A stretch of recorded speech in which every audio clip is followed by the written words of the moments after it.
Hello, my name is Ryan Harp, and this is assignment 1 for FTE 211. So this is a two-part assignment where we'll cover two interesting facts about the 1911, and then for the second part, we'll also cover the reason, my perception behind why agencies are making the switch from the 45 ACP 1911. Not agencies, but everywhere. People are driving more towards the 2011s, the double-stacked 9mm versions. So because we have a weapon in our workspace, the first thing we're going to do is make sure that it's clear. We've already got the feed source removed, but typically we'd press the magazine release or release the magazine. That's going to be number one. Number two, always orienting the weapon in a safe direction, regardless of feed source. Going to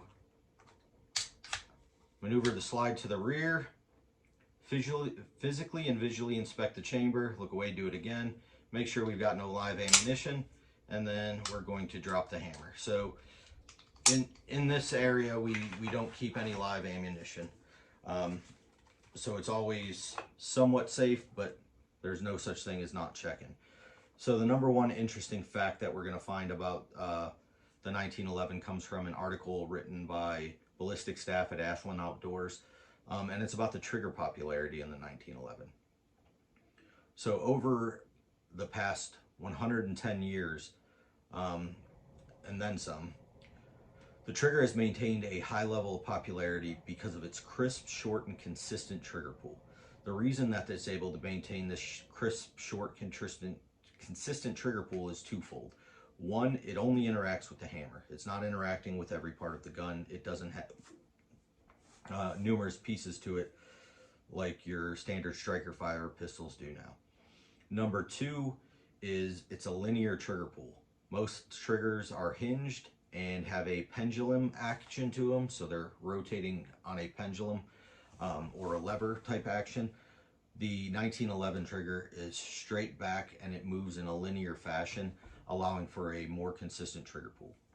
The second interesting fact that I found about the 1911 comes from an article on Arms Corps' website, and it's from July 20th of 2020, and it's that the 1911 is the state firearm of Utah. So knowing that John Moses Browning comes from Utah, there's a little bit of an obvious point there. However, with the amount of weapons he's been influential in producing, or has produced himself, the fact that they chose the 1911 is an interesting fact to me. Part two of the assignment goes into the change from the 1911 and the in 45 ACP to the 9mm cartridge.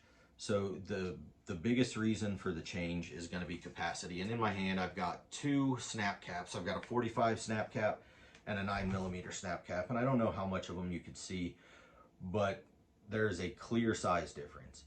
So by reducing to the 9mm, we're able to carry double the amount of ammunition as we can with a 45 when it comes to weight and when it comes to the size that it takes up within a magazine.